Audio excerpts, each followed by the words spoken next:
गिरिराज धरन प्रभु तुम्हारी शरण।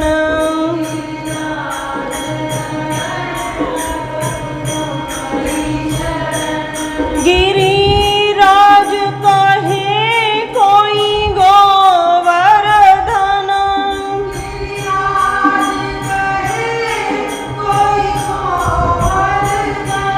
गिरिराज कहे कोई गोवर्धन।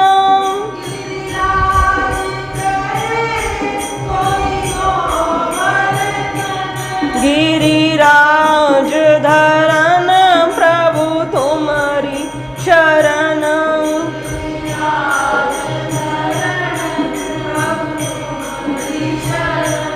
गिरिराज धरन प्रभु तुम्हारी शरण।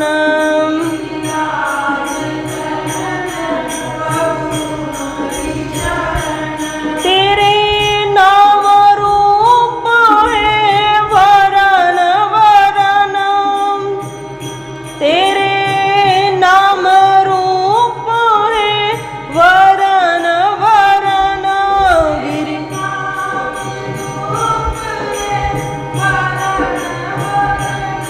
गिरिराज धरन प्रभु तुम्हारी शरण।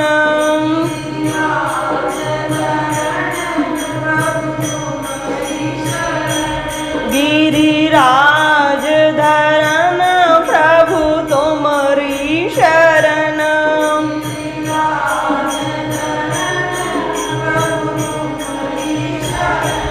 गिरिराज धरन प्रभु तुम्हारी शरण।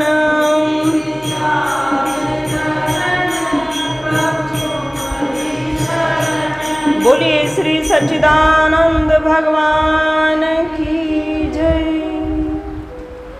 श्री सद्गुरुदेव भगवान की जय।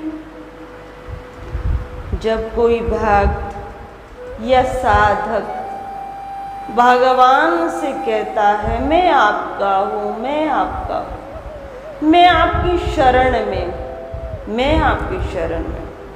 गिरिराज धरण प्रभु तुम्हारी शरण, मैं आपकी शरण में। केवल ये कहने मात्र से हम बार बार इस चीज को कहें तो ये किसी मूल मंत्र से कम नहीं। किसी सामान्य व्यक्ति को हम ये कहें मैं आपका हूँ, मैं आपका हूँ, तो जिसको हम कह रहे हैं, जिस व्यक्ति को कह रहे हैं कि मैं आपका हूँ, तो वह अति प्रसन्न हो जाता है। जबकि कोई विशेष लेना देना नहीं, पर ये कहने मात्र से सामने वाले व्यक्ति के हृदय में अति प्रेम उत्पन्न हो जाता है। जब कोई बहन विवाह होकर ससुराल में आती तो सासू को अपनी जो अन्य सदस्य हैं उनको कहती हैं कि बस मैं तो अब यहीं की हूँ। अपने पति से कहती हूँ मैं आपकी हूँ। अब जो पिता के स्थान पर देखो अब आपका नाम, तो जो पति का है वो क्या हो जाता है, उस जो भी प्रॉपर्टी है, जो भी धन है, जो भी पति के नाम से है, उसकी अर्धांगिनी बन जाती है। बिना कुछ किए, केवल कहने मात्र से, समर्पण मात्र से अब मैं आपकी हूँ। तो भगवान तो इस जगत के पति, जगत नियंता और हम सबके माता पिता, हम सबके जो वास्तविक माता पिता हैं वो भगवान ही हैं। किसी भी दृष्टि से देखें, यदि एक संतान की दृष्टि से देखें, जैसे अब हम देखते हैं कि हमारे पिता अमुक हैं, हमारे पिता अमुक, तो हम इस दृष्टि से भी देखें तब भी हम भगवान की ही संतान हैं। क्योंकि राजा मनु से समस्त संसार की एक रूपरेखा बनी है, संसार चला, ब्रह्मा जी इसके रचिता है। पर राजा मनु से संतानों की उत्पत्ति हुई और राजा मनु भी ब्रह्मा जी की संतान है। फिर भगवान राम जी भी पृथ्वी पर आए, भगवान कृष्ण भी आए और भगवान कृष्ण का कुटुंब बहुत बड़ा था, बहुत बड़ा, तो उनका भी वंश चलते हुए आ रहा है। तो किसी भी दृष्टि से हम क्यों न देखें, जो मूल मिलता है ना वो परमात्मा का ही मिलता है, हम परमात्मा के ही अंश हैं। तो हम जब अपने पिता से कहेंगे मैं आपका हूँ, मैं आपका हूँ, तो वो फिर हमारे अवगुण नहीं देखेंगे, वो हमारे अवगुणों को भूल जाएंगे, हमें क्षमा करेंगे और हमें अपना शरण प्रदान करेंगे। केवल कहने मात्र से प्रभु मैं आपका हूँ, प्रभु मैं आपका हूँ, बस कहने मात्र से प्रशंसा मिलती, भगवान प्रसन्न हो जाते हैं और हमें अपना लेते हैं। इस परमार्थ पथ पर वही व्यक्ति चल सकता है, इस आध्यात्मिक पथ पर वही व्यक्ति चल सकता है जिसका अंतःकरण पूर्णतः निर्मल है। और किसी भी प्रकार की ईर्ष्या द्वेष जिसके मन में नहीं, वही इस परमार्थ पथ का पथिक। और कोई ईर्ष्यालु भी, कोई घृणित व्यक्ति जिसके मन में घृणा रहती, सदस्यों के प्रति हर समय जाति का भाव रहता है, अमुक जाति का व्यक्ति, अमुक जाति का व्यक्ति, बस वो समाज में यही देखता है ये किस जाति का। पर आज के समय में हम कहते हैं जाति से ज्यादा महत्व मानव का व्यवहार रखता है, वो किस प्रकार का व्यवहार कर रहा है। आज कई परिवार हमने स्वयं, ज्यादा अवस्था शरीर की हमारी नहीं, पर अपनी इस अवस्था में भी कई परिवारों को ऐसे देखा है जो ब्राह्मण है, पर केवल वो जाति से ब्राह्मण, कर्म ब्राह्मण का नहीं।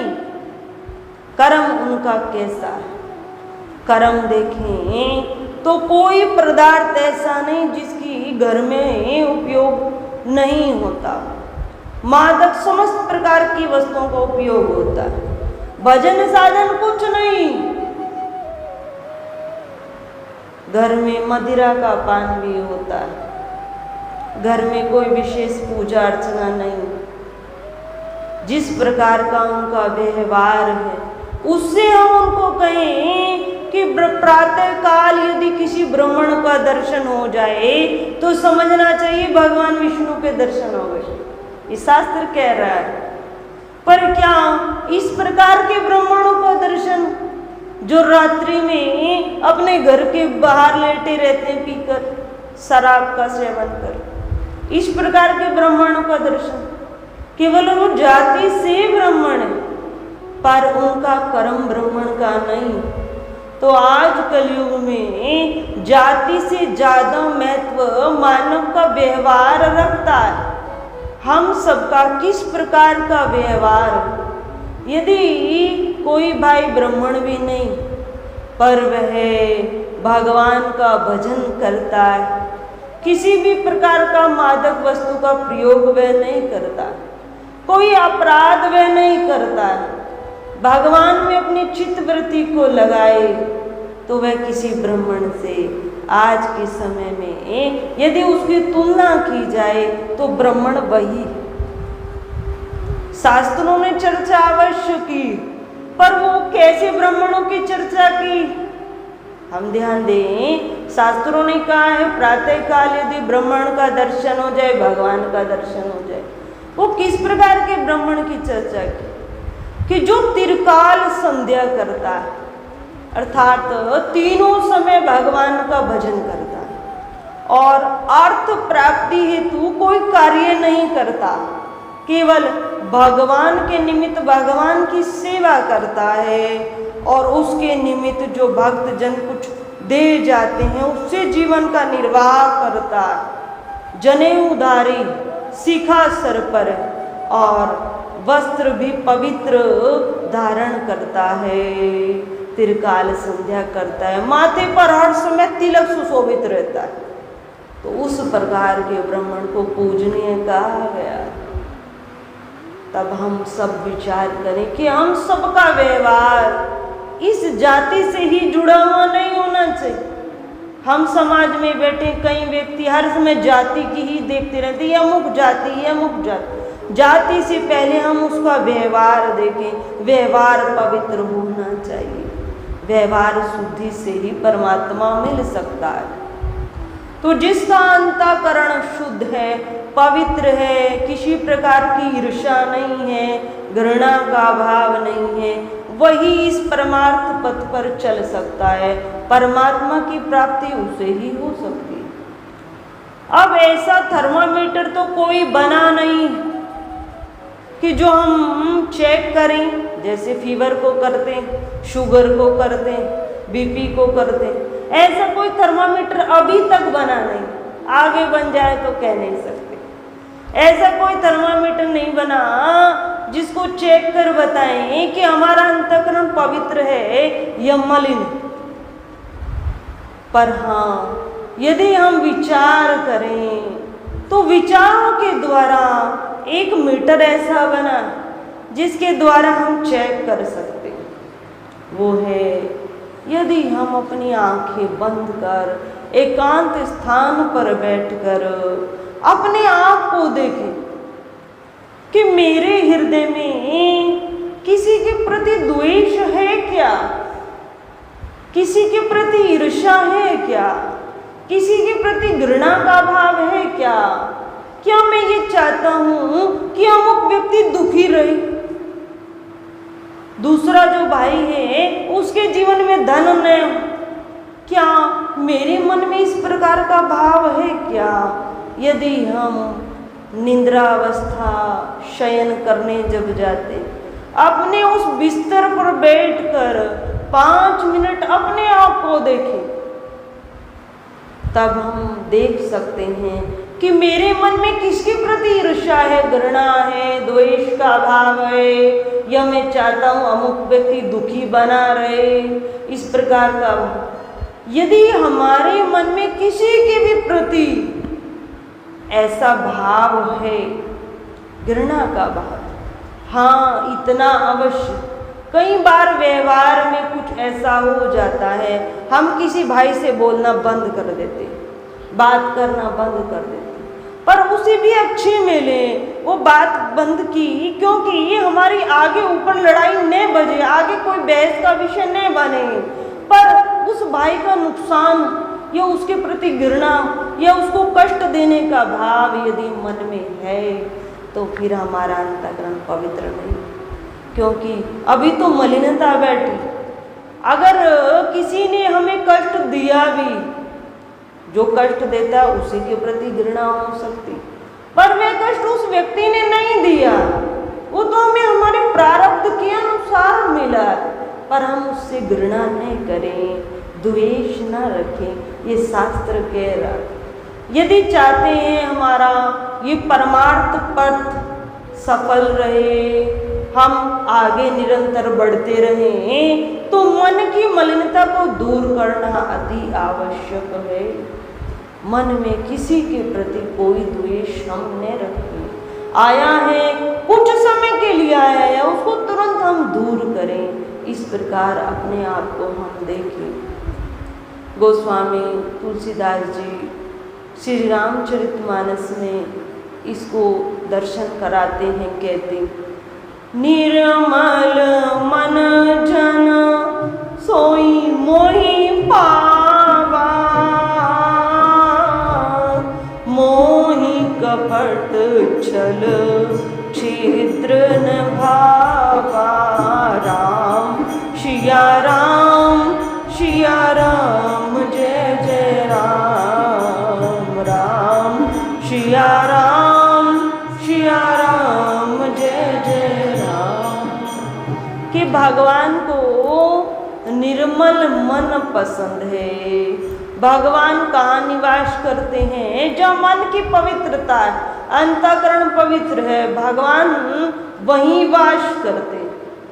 और भगवान को छल कपट, बाहर से हम बहुत अच्छा व्यवहार करें पर अंदर रहते उसी व्यक्ति के साथ पर उसके प्रति ईर्ष्या भरी, तो बाहर से हम अच्छे से वार्तालाप कर रहे हैं तो भगवान को इस प्रकार का व्यवहार अच्छा नहीं लगता। यदि भगवत प्राप्ति करनी है तो अंतःकरण को पवित्र करना पड़ेगा। और कठोर व्यक्ति भी भगवान को प्राप्त नहीं कर सकता। जो व्यक्ति कठोर होते हैं वे भी भगवान को प्राप्त नहीं कर सकते। हाँ, उनके जितने पुण्य कार्य हैं वो सब उनको सुख दे सकते हैं। समाज में प्रशंसा यश की प्राप्ति उसकी हो सकती है पर कठोर व्यक्ति को भी भगवान नहीं मिलते। भगवान तो जो विनम्र है उसी के लिए विनम्र है, जो भाई सरल है उसी के लिए सरल है। भगवान का ये स्वभाव है कि जो जिस विधि से मुझे भजता है, सरलता पूर्वक मुझे भजता है तो मैं उसी के लिए सरल हूँ। जितना विश्वास हम भगवान पर करते हैं, विश्वास करते हैं तो भगवान भी उतना ही प्रेम हमसे करते हैं। हम सब ने कथा कई बार सुनी होगी कि एक भाई, सरलता की बात आई तो एक भाई आधी उम्र उसकी लगभग हो चुकी थी। अब घर में रहता था और घर में रहता तो कोई कार्य वह नहीं करता था, ना उसका स्वभाव था कार्य करना। घर में रहता और अधिक खाता था, घर में रहे और अधिक खाए। अब जब खाता था तो कार्य कुछ करेगा नहीं तो नींद बहुत आती थी, खाता और सोता, बस ये दो काम उसके रह गए, भोजन करे और सोए। अब भोजन करेगा और सोएगा तो जो माता है वह तो परेशान हो जाएगी। एक तो घर में रहते, ऊपर से भोजन अधिक करते, फिर दिन भर सोना, तो कुछ कार्य भी नहीं करना। तो माता ने कलेश किया और घर से निकाल दिया। घर से निकलकर जैसे ही बाहर आया, बाहर आकर देखता है कहाँ जाऊँ, कार्य मैं कर नहीं सकता, मैं कार्य मुझसे नहीं होगा। भारी उसका शरीर, क्योंकि जो अधिक खाता है कार्य कुछ करता नहीं है, शयन करता है तो उसका शरीर भी फूल जाता है, शरीर भी काफी भारी उसका। अब एक सड़क पर जा रहा था तो उसकी दृष्टि कुछ महात्माओं पर पड़ी। महात्मा के शिष्य भी जा रहे थे और देखता, हाँ महात्मा के जो शिष्य हैं ना वो भी बहुत मोटे मोटे हैं, ये मेरी बराबरी के, तो जैसे मैं खाता हूँ वैसे ये सब शिष्य खाते होंगे, तो इनके साथ मेरा बन सकता है क्योंकि ये भी मेरे ही लेवल के। तब उन शिष्यों के साथ में चलना प्रारंभ किया। अब चलता तो शिष्यों को तो आश्रम पहुंचना था और वे भी आश्रम में प्रवेश पा गया। और प्रवेश पाया तो जो शिष्यों के गुरु थे उनके पास जाकर बैठ गए। अब गुरुजी ने पूछा, तुम कौन हो और क्यों यहाँ पर आए? रात्रि का समय होने वाला है, दर्शन पा लिया, अब जाइए। तब उसने कहा, गुरुजी मैं कहाँ जाऊँ, घर से तो मेरी धर्मपत्नी ने मुझे निकाल दिया। अब गुरुजी ने पूछा, ऐसा क्या किया? कि मुझसे कुछ काम नहीं बनता, मैं घर पे ही रहता था और भोजन करता और घर में शयन करता। तो मेरी पत्नी ने मुझे कि कुछ कार्य नहीं करते हो तो घर में रहने का कोई लाभ नहीं, मुझे घर से निकाल दिया। अब महात्मा जी समझ गए। महात्मा जी ने कहा, ठीक है तुम यहाँ पर व्यक्ति ने पूछा कि यहाँ मुझे कोई काम तो नहीं करना पड़ेगा, काम मुझसे नहीं बनता है। अब महात्मा जी ने कहा, नहीं तुम्हें यहाँ कोई कार्य नहीं करना, हाँ केवल इतना करना कि जिस समय आरती मंदिर की होती, सब शिष्य लोग आरती करते, तो तुम्हें माला दे दी जाएगी, माला से बस राम राम राम राम ये करना है, जब भी समय मिले हर समय बस राम राम राम राम ये करना है। अब वो कहने लगे, ये तो बहुत सरल काम। ठीक है महात्मा जी, अब दूसरी चीज बताइए कि मुझे भूख बहुत लगती है, मेरे अनुसार भोजन मुझे यहाँ मिलेगा? अब महात्मा जी ने कहा हाँ भोजन मिलेगा, दोनों समय भोजन होता है और पंक्ति लाइन लगाई जाती है बैठकर भोजन पाना। अब उसने कहा महात्मा जी मैं एक पंक्ति में मेरी तृप्ति नहीं हो सकती, क्योंकि आश्रमों में ये नियम होता है कि एक पंक्ति लगी है, लाइन लगी है, भोजन परोसा तो एक साथ सबका भोजन लगा, फिर भगवान की स्तुति करके सबने पाया, सबके प्लेट में पर्याप्त हुआ, भगवान की स्तुति हुई, फिर सबने एक साथ शुरू किया और किसी ने कुछ जल्दी पाया, किसी ने कुछ लेट पाया। पर ऐसा नहीं है एक भाई थाली लेकर उठा, दूसरा भाई थाली लेकर उठा, नहीं, सभी वे लाइन एक साथ ही उठती। तब उसने कहा गुरुजी अब ये शिष्य लोग तो एक बार में अपनी तृप्ति कर लेंगे, अब मुझे तो बहुत भूख लगती, एक पंक्ति में एक लाइन से एक बार में मेरा काम नहीं चलेगा। तो महात्मा जी ने मुस्कुराते हुए कहा कोई बात नहीं, तुम 4 बार पंक्ति में बैठ जाना, 4 बार लाइन लगती है, पहले एक लाइन को भोजन कराया, वह उठ कर गई, दूसरी लाइन बैठी, तुम उसमें भी बैठना, तीसरी लाइन में भी बैठना, चौथी लाइन में भी बैठना, तुम भरपेट भोजन पाना, भरपेट भोजन पाना। अब खुश हो गया, खुश हुआ, आरती चलती तो महात्मा जी ने एक कंठी गले में पहना दी, हल्के रंग के वस्त्र दे दिए, माथे पर तिलक लगा दिया, अब महात्मा जी बन गए, आधे महात्मा जी बन गए। आरती होती तो माला से राम राम राम राम राम राम, दोनों समय राम राम राम राम राम राम, किसी अन्य महात्मा से मिलता राम राम, गुरुजी ने यही कहा यही करना, 4 पंक्तियों में बैठता, भोजन पाता, दिन भर निद्रा की अवस्था में रहता। अब कुछ समय व्यतीत हुआ, पर एकादशी आई। अब जो गुरुजी थे उनका नियम था कि आश्रम में एकादशी के दिन भोजन ही नहीं बनता था, कोई भी वस्तु अन्न की नहीं बनाई जाती थी, फलाहार स्वयं भी लेते थे और भगवान को देते थे, तो अन्न नहीं कुछ बनता था। तब उसको मालूम पड़ा कि कल एकादशी और यहाँ पर भी भोजन नहीं बनेगा। तब महात्मा जी से कहने लगा संध्या में आकर, गुरुजी देखो कल मुझसे नहीं रहा जाएगा, मैं व्रत नहीं कर सकता, व्रत में नहीं रह सकता, मुझे तो बहुत भूख लगती। महात्मा जी देखो आपके बहुत सारे शिष्य हैं, आप इन सबकी एकादशी कराइए, पर मेरी एकादशी मत कराइए। मुझे लगता है यदि मैंने एकादशी रखी तो संध्या के समय मेरा शरीर छूट जाएगा, मेरी एकादशी मत कराइए। अब महात्मा जी ने कहा ठीक है, उसको कहा कि आश्रम में तो नियम है भोजन नहीं बनेगा, पर तुम्हें कुछ ये मैं पदार्थ दे रहा, ये अन्न है, आटा है, चावल आटा है, आलू है, कुछ दाल है, इतना अवश्य करना होगा, अपने हाथों से तुम्हें किसी अन्य स्थान पर बनाकर पाना होगा, और इस स्थान पर अन्न का प्रसाद नहीं बनेगा, और अवश्य तुम अन्न का प्रसाद पाना, पर पहले बनाना, फिर राम जी का भोग लगाना, भोग लगाकर प्रसाद के रूप में पाना कि मैं राम जी का प्रसाद पा रहा हूँ, मैं अन्न नहीं पा रहा हूँ, ये भाव अपना लेना।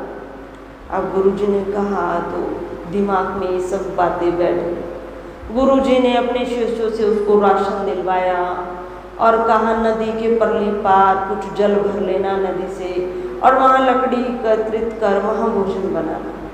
अब वे भक्त सुबह वो राशन लेकर आया, पहली बार बनाकर अपने हाथों से खाना पड़ेगा, जल भरा, लकड़ी को एकत्रित किया, अग्नि का वाहन किया और भोजन बनाया। अब पहली बार ये कार्य किया तो थकान बहुत हो गई शरीर में, अपने हाथों से पहली बार बना रहे तो थक गया, थका तो थक कर उसको थाली में डाला और डालकर भगवान का भोग लगाया, भगवान को पुकारा, राजा राम आइए, सीता राम आइए, मेरे भोजन का भोग लगाइए, मेरे भोजन का भोग लगाइए।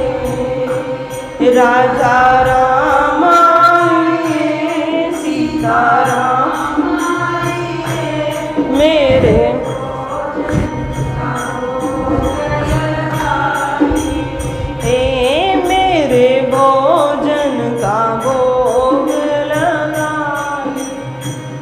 प्रकार भगवान को पुकार, पर भगवान नहीं आए।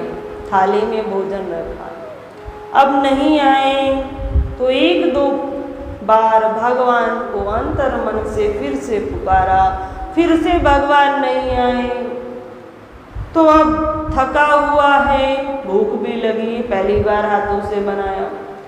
तब भगवान को एक चीज बहुत भक्त की पसंद आई, और वो क्या कहा, जैसे अपने प्रिय को कोई डांटते हुए कहता है ना, तब ये आलसी भक्त कह रहा है भगवान को, देखो प्रभु, यदि आप सोच रहे हो कि आपको 56 प्रकार का भोग मिलेगा, तो ये आप आज गलत सोच रहे हो।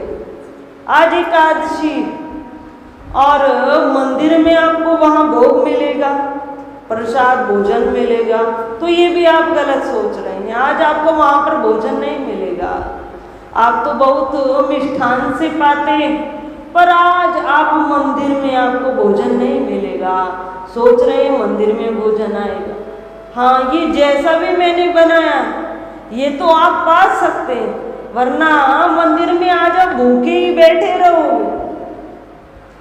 आप भूखे ही रहोगे, कोई 56 प्रकार का भोग आपको नहीं मिलेगा, यही पाना पड़ेगा। और जल्दी से आइए प्रभु और मेरे इस प्रसाद को पाइए। जब इस प्रकार भगवान की अपने सरल हृदय से प्रार्थना की कि प्रभु मंदिर में बैठे हो तो बैठे ही रहोगे, वहाँ कुछ मिलने वाला नहीं। गुरु जी अन्य शिष्य सब बाहर हैं और मंदिर में किसी प्रकार की कोई रसोई नहीं बनेगी। रसोई बनी है तो ये बनी है, आकर इसका ग्रहण कीजिए, पाइए। बस भगवान उसकी इस बात पर रीझ गए तो भगवान राम जी माँ सीता जी के साथ वहाँ प्रकट हो गए। प्रकट हुए तब भक्त ने देखा, हाँ भगवान आ गए। भगवान आए तो भगवान को आसन दिया। आसन एक का ही था, उसको लगा था पहले भगवान को कराऊंगा फिर अपने आप करूंगा। अब एक आसन बिछाया, अब वहाँ नदी पार दूसरा आसन कहाँ से आए, और मन ही मन में संकोच किया कि गुरुजी ने कहा था भगवान को भोग लगाना। मंदिर में भी एक ही जगह एक ही थाली से भोजन जाता है, एक ही जगह लगता। और यहाँ देखें तो भगवान के साथ माता भी आई, सीता माता भी आई, और भोजन तो केवल एक ही व्यक्ति के लिए बना, मेरे लिए बना कि भगवान का भोग लगाना फिर से पाना। अब भगवान आए हैं तो भक्त ने क्या किया, वो जितना प्रसाद बनाया भगवान के सामने रखा और कहा भगवान जी भोग लगाइए। मन ही मन विचार करने लगा, बुलाया था भगवान जी को, आई माता भी साथ में, और ये प्रसाद तो एक ही व्यक्ति का बना है। भगवान के सामने रखा, माँ सीता से भी कहा आप भी भोजन पाइए। माँ सीता जी को जब देखा हृदय में विशेष प्रेम आया, दर्शन बहुत अच्छे लग रहे हैं, बहुत देख कर बड़ा मन प्रसन्न हो रहा है। भगवान को भोजन कराया, मन में विचार करने लगा कि जब अगली एकादशी आएगी दो भगवान आते हैं, एक तो माँ आती और एक राम जी आते हैं, दो भगवान आते हैं, तो दो भगवानों का भोजन बनना चाहिए। दो भगवान आते हैं तो भगवान को तो भोजन पवा रहा है, पर मन में विचार यही है कि अगली एकादशी को कुछ ज़्यादा बनाऊंगा। भोजन पवाया, कुछ भोजन शेष रहा। अब आधी एकादशी तो उसकी उस दिन हो गई, क्योंकि भरपेट भोजन नहीं मिला। जितना चाहता था भगवान के लिए इतना रहेगा, मेरे लिए उतना रहेगा, तो कुछ ही शेष बचा, उसी से अपनी पूर्ति पूर्ण की। पर मन में विचार ये कि अगली एकादशी को ज़्यादा बनाऊंगा। इसी प्रकार दूसरी एकादशी आई। गुरुजी से अपने भाव को कहा, गुरुजी मुझे कुछ ज़्यादा दीजिए। सीधा इतना सरल था, इतना बोला था कि कुछ बात नहीं बताई, और नहीं उसको कुछ ऐसा मालूम था कि भगवान केवल मंदिर में होते। कुछ भाव अपना नहीं बताया, केवल इतना कहा, गुरुजी कुछ राशन बढ़ा दीजिए, मेरी उसमें तृप्ति नहीं। अब गुरुजी ने भी नहीं पूछा किस कारण बढ़ाना है, गुरुजी ने उसको डबल कर दिया। डबल किया, नदी के पार आया, जल भरा, भोजन बनाया, फिर से भगवान को पुकारा और फिर से भगवान वहां प्रकट हो गए। क्योंकि पहले भगवान से बोल रखा था, प्रभु देरी ना कराना। एक तो मैं सोम बनाता हूँ, बनाता बनाता थक जाता हूँ, ऊपर से आप आने में इतना विलंब करते हो, तो अगली बार जब आए ना तो एक ही पुकार में आ जाना। अब भगवान को जैसे ही पुकारा तो भगवान सीता जी सहित हनुमान जी को भी साथ ले आए। हनुमान जी भी जब साथ में आए तो मन में क्या भाव हुआ कि राम जी सीता जी को तो साथ पहले भी लाए थे, पर अब तो वानरों को भी साथ लाने लगे। अब 2 व्यक्तियों का भोजन बना है, अब लगता है कुछ मेरे लिए बचने वाला था वह भी नहीं बचेगा। अब तो वानर भी साथ में आया, भोजन लगाया, पर अच्छा बहुत लग रहा है। दर्शन पाकर जैसे पिछले जन्मों की जो प्यास थी वह शांत हो रही है भक्ति, अच्छा बहुत लग रहा है। मन में भाव लिए यही है कि भोजन नहीं बचेगा, पर आसन दिया, भोजन कराया और भोजन कराकर फिर से कहा, प्रभु अगली एकादशी आएगी तो विलंब नहीं करना, जल्दी से शीघ्रता से आ जाना। भगवान ने कहा ठीक है, अंतर्ध्यान भगवान हो गए। उसी प्रकार अगली एकादशी फिर से आई। फिर से भक्त ने यही भाव गुरुजी को कहा, गुरुजी राशन बढ़ा दीजिए, कम रहता है। अब गुरुजी ने कहा, पहले एक व्यक्ति का भोजन का हमने दिया और हमें मालूम है कि इसकी 4 पंक्तियों में तो तृप्ति होती थी, उसी हिसाब से इसको आटा दिया गया था, सब्जी का राशन दिया गया था, पर उसमें भी इसने डबल कराया, तब भी कोई बात नहीं चली। इसकी तृप्ति नहीं होती हो, इसकी तृप्ति होनी चाहिए। अब ये कह रहा है कि उससे भी डबल कर दीजिए। अब ये तो संभव नहीं, अब इतना तो ये नहीं ले सकता, ये हम कहते हैं कि इतना ये नहीं पा सकता। तब गुरुजी ने उससे कुछ नहीं कहा, वह राशन उसको दे दिया और कहा जाओ बनाओ, भगवान को भोग लगाओ, फिर प्रसाद मानकर उसको पाना। पर गुरुजी ने अपने कुछ शिष्यों को और स्वयं भी और अपने शिष्यों को साथ लेकर कहा कि हम इसके पीछे पीछे जाएं, देखते हैं ये राशन कहीं कुछ बेचता तो नहीं, हो सकता है बीच में किसी को बेचता हो, क्योंकि इतना राशन ये कैसे बनाएगा और इतना राशन ये कैसे इसका भोजन बनाकर पा सकता है, इतना नहीं हो सकता। गुरुजी देख रहे, अब गुरुजी देख रहे हैं नदी से जल भरा है, लकड़ी एकत्रित की है, अग्नि का आह्वान किया है, भोजन को वहां पर रखा है। अग्नि का आह्वान तो किया पर भोजन वहीं रख दिया, भोजन रखा है और भोजन रखकर भाव ये ले रहा है कि एक बार भगवान को बुला ही लेता हूँ, और बुलाकर ये तो संभव है, निश्चित है, हो जाएगा कि इतने व्यक्ति फिर उसी के अनुसार भोजन बनाए जाए। अब वानर भी साथ में आएगा, माँ भी साथ में आएगी और राम जी भी साथ में रहे। अब देखते हैं कि भगवान और किस किस को साथ लाते हैं, देखकर ही भोजन बनाया जाए। अब जैसे ही आज सामग्री रखी है, लकड़ी एकत्रित है, पर आज भोजन नहीं बनाया है, आज तो सीधा राजा राम आइए, सीता राम आइए, मेरे भोजन का भोग लगाइए,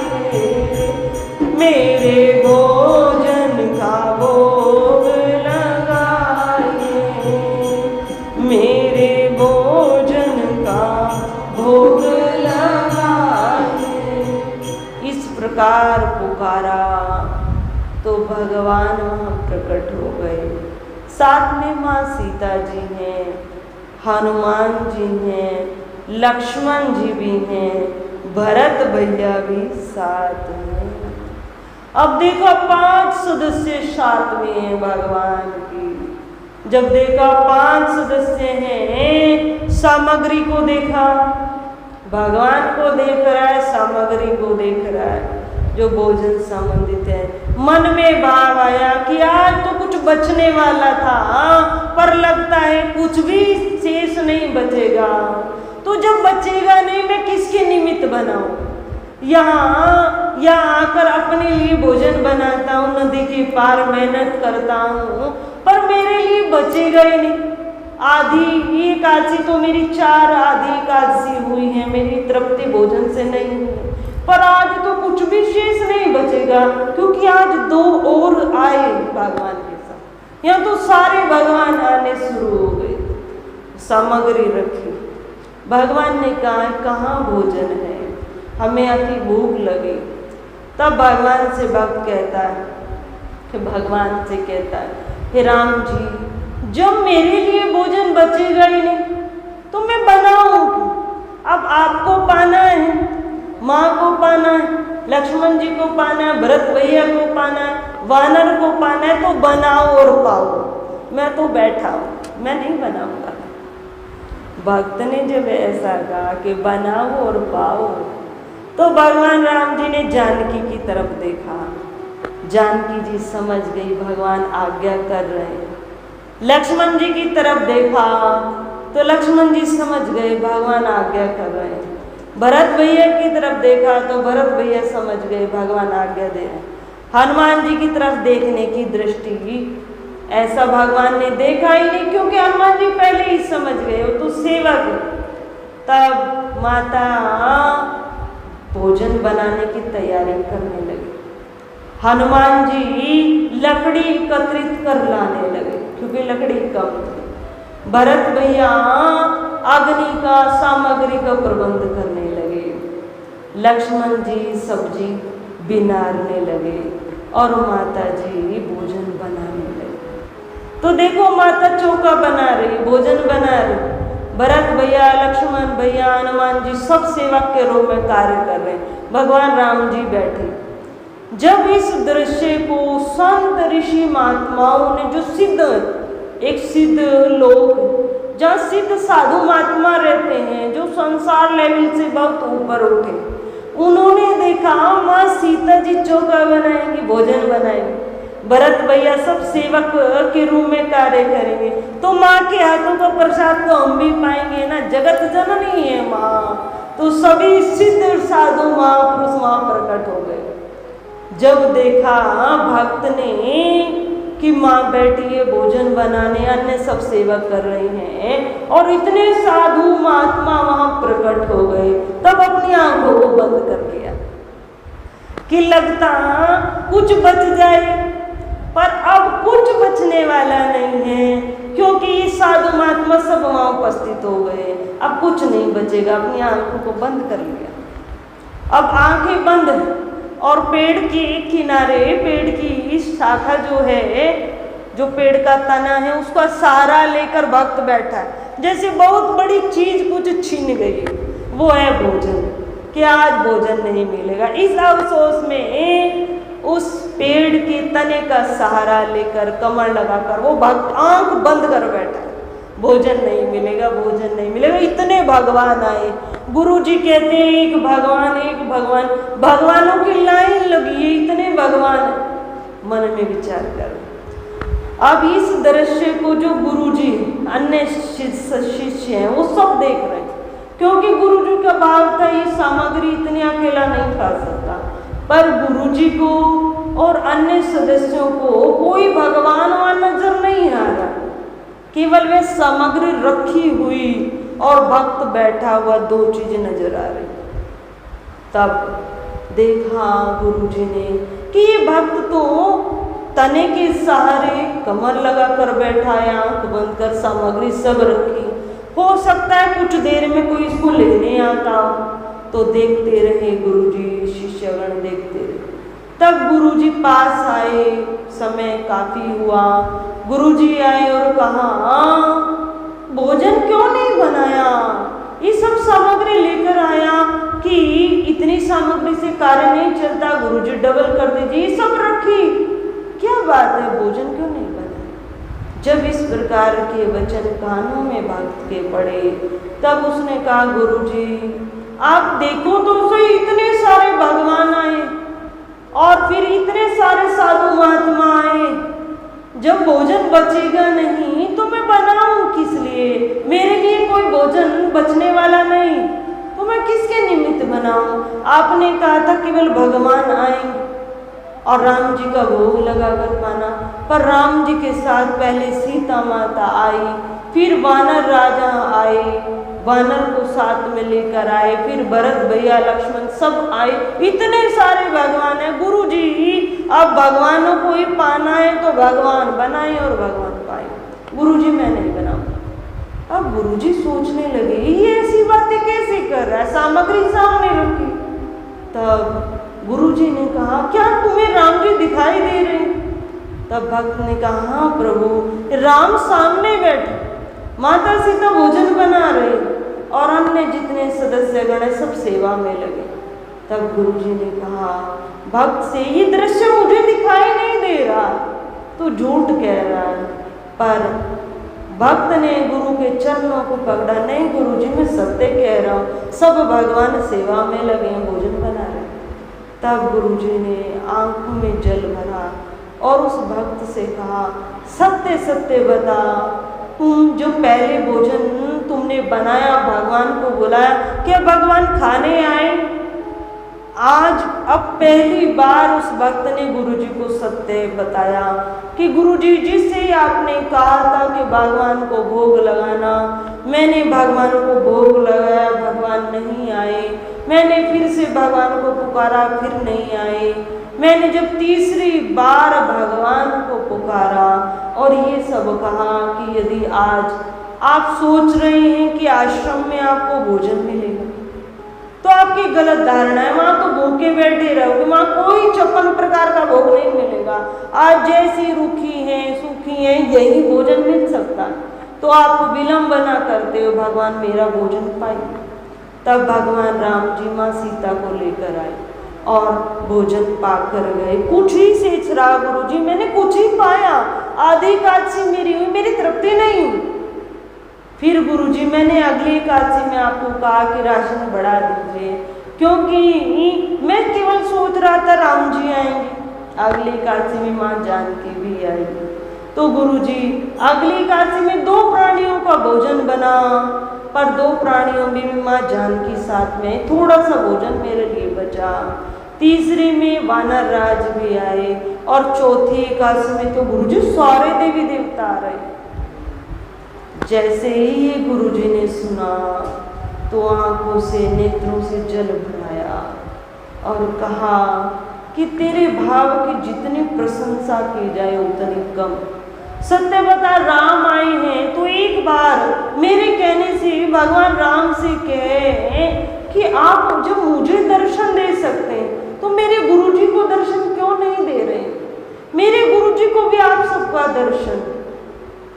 फिर भक्त ने राम जी के सामने जाकर, क्योंकि भक्त को तो सब कुछ दिखाई दे रहा है, कैसे हनुमान जी कार्य कर रहे हैं, माँ जानकी कैसे भोजन बना रही है, भक्त जन कैसे बैठे हैं, लालायित हो रहे हैं संत जन, माँ का कब भोजन बने और कब हमें भी थोड़ा थोड़ा मिले। ये सब दृश्य भक्त देख रहा है।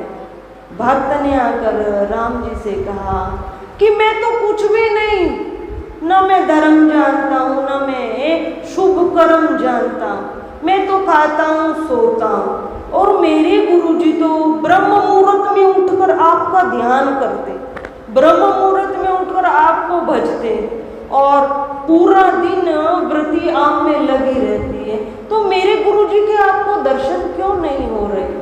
मेरे गुरुजी के नयन आपको देख क्यों नहीं पा रहे? जब राम जी से ऐसा कहा तो भगवान राम ने मृदु वाणी में कहा कि मैं जानता हूँ कि तुम्हारे गुरु बहुत श्रेष्ठ हैं, बहुत श्रेष्ठ हैं, और वे अपने जीवन में पाप कर्म कोई भी नहीं करते, कोई उनके जीवन में पाप कर्म नहीं है, पर उन्हें मेरा दर्शन होना बहुत कठिन। क्यों कठिन? क्योंकि उनका जो हृदय है ना वो बहुत कठिन है, उनका स्वभाव बहुत कठोर है, सरल उनका हृदय नहीं है। और मैं कठोर के लिए कठोर हूं।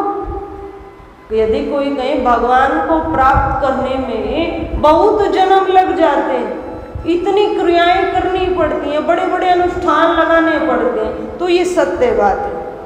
अगर कहें कि भगवान को केवल भाव देना, भगवान के प्रति अटूट श्रद्धा, अटूट विश्वास हमारा हो जाए, तो भगवान को खोजना नहीं पड़ेगा, स्वतः भगवान का दर्शन हो जाएगा। प्रतिमा में आपको भगवान का दर्शन हो जाएगा।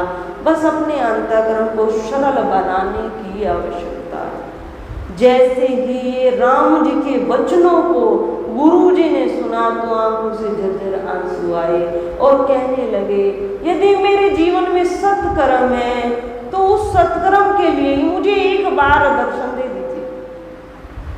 जैसे ही आतुर पुकार भक्त की गुरु जी की भगवान राम जी ने सुनी तो भगवान राम जी का आशीर्वाद पाया, और जो दृश्य भक्त देख रहा था वही दृश्य गुरु जी ने भी देखा।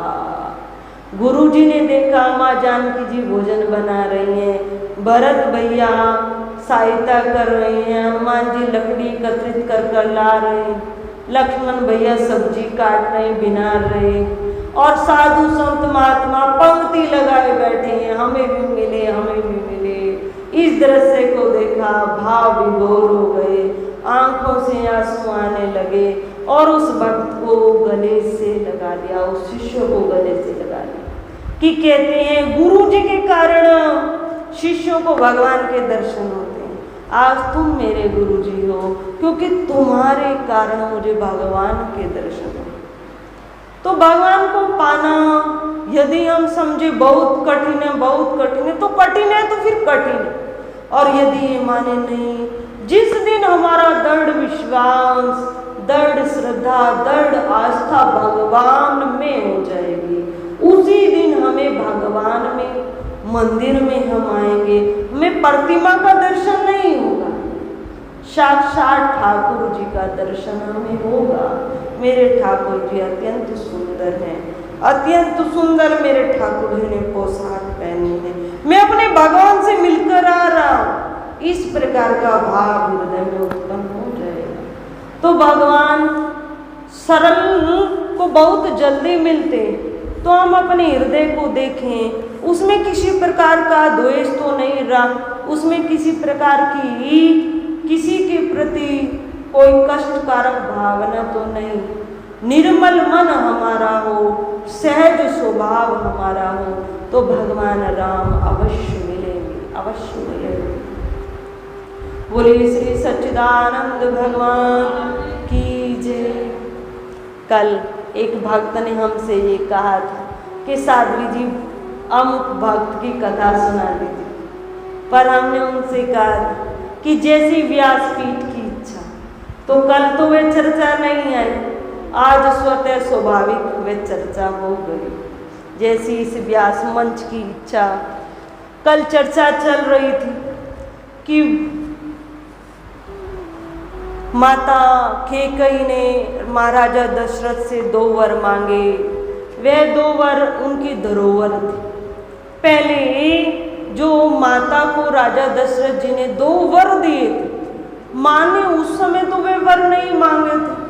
महाराजा दशरथ को कहा था कि समय आने पर मैं वे 2 वर आपसे अवश्य लूंगी। तो मंथरा ने ये कैकेयी माता को याद दिलाया कि तेरी 2 वर भगवान महाराजा दशरथ के पास गिरवी रखे हैं, आज वे समय आया है कि तुम 2 वर को मांग ले।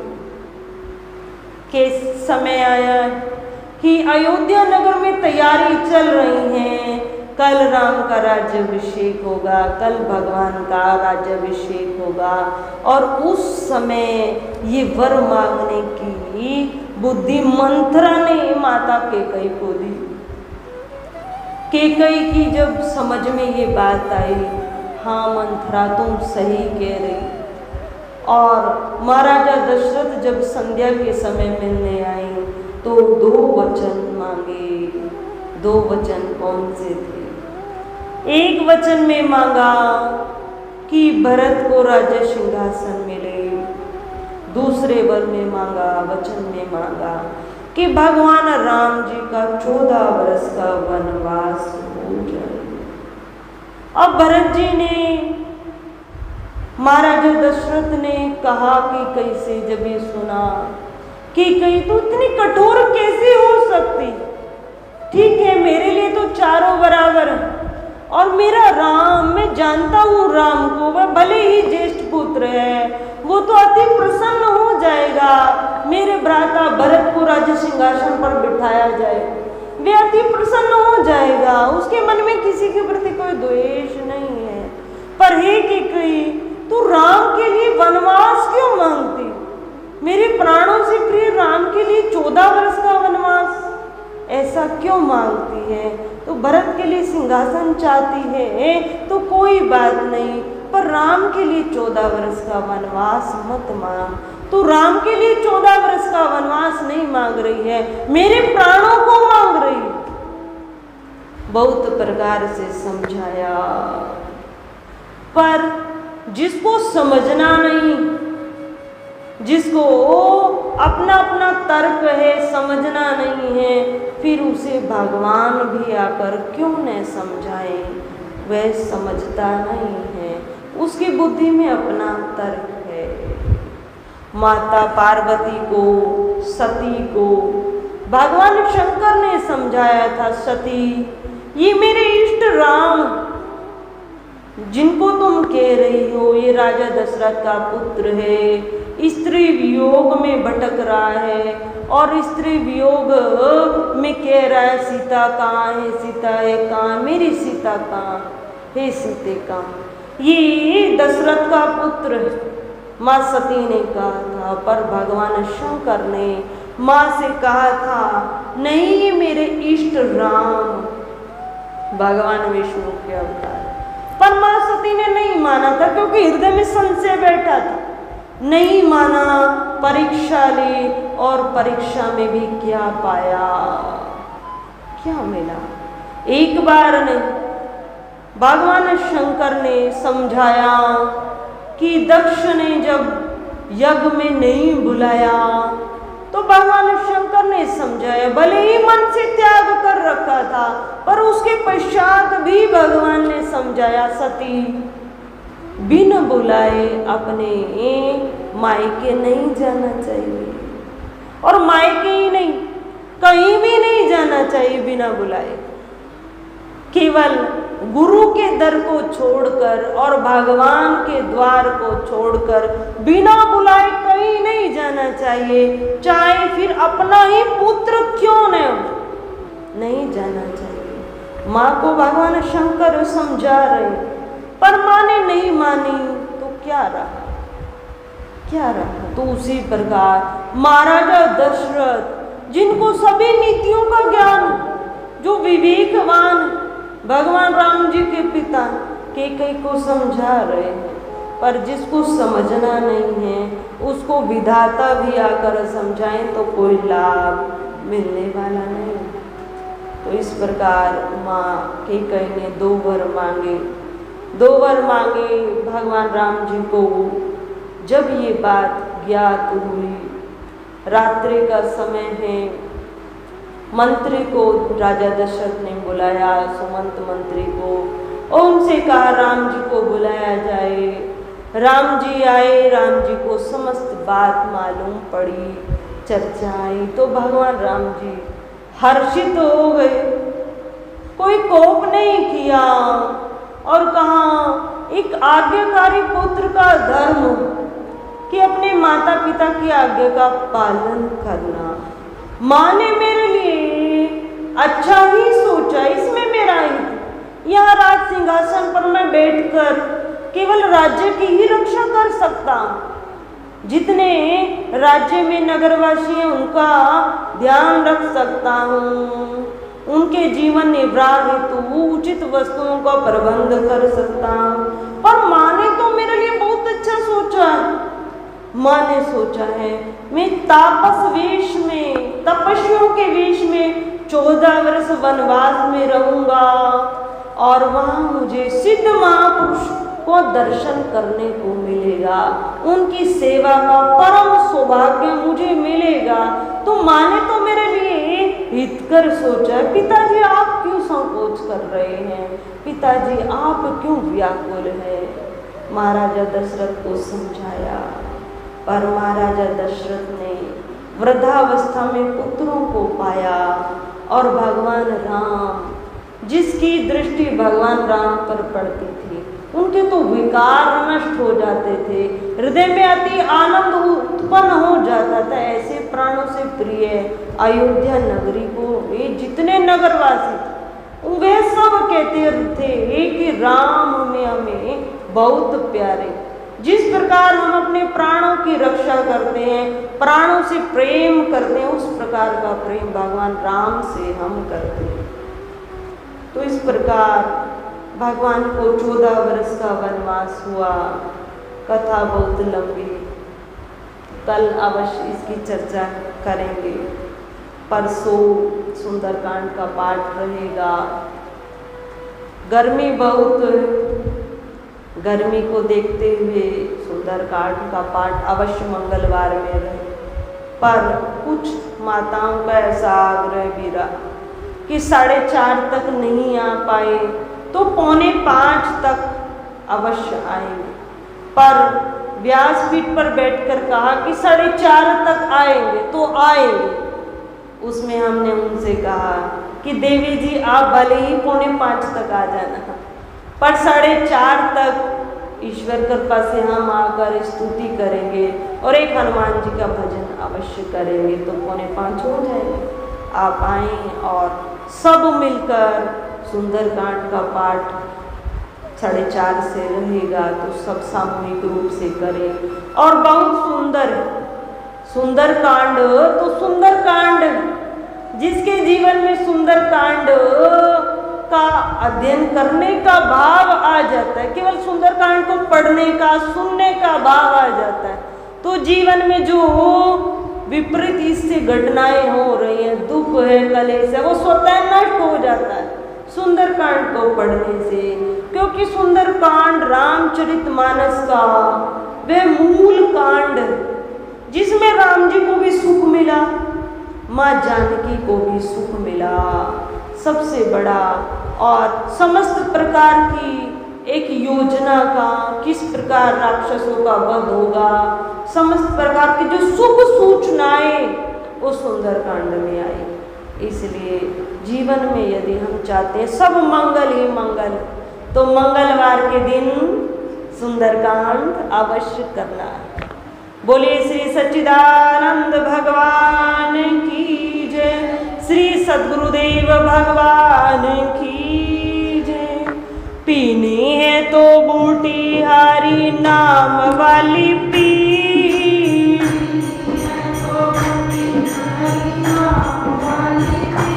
तुझे रोकता है कौन प्यारे आठों याम पी,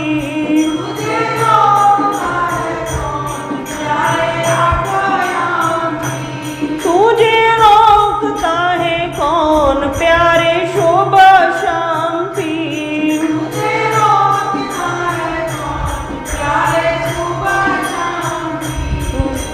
पीनी है तो बूटी हारी नाम वाली पी,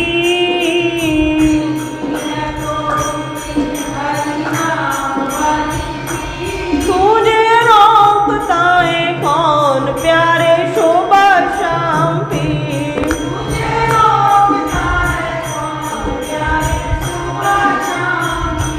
मीरा ने पी तो कमाल हो गया,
वाली पीर।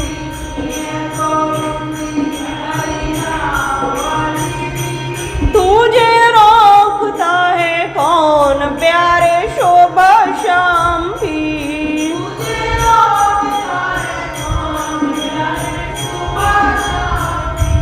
तुझे रोकता है कौन प्यारे। जीवन में आई समस्या से निपटने हेतु व घर में सुख शांति हेतु आप भी परम पूज्य साध्वी जी से अपना प्रश्न कमेंट बॉक्स में लिखकर पूछ सकते हैं। पूज्य साध्वी जी के प्रवचन प्राप्त करने हेतु दिव्यवाणी चैनल को सब्सक्राइब करें, वीडियो को लाइक करें और शेयर करें और चैनल को सब्सक्राइब करना न भूलें।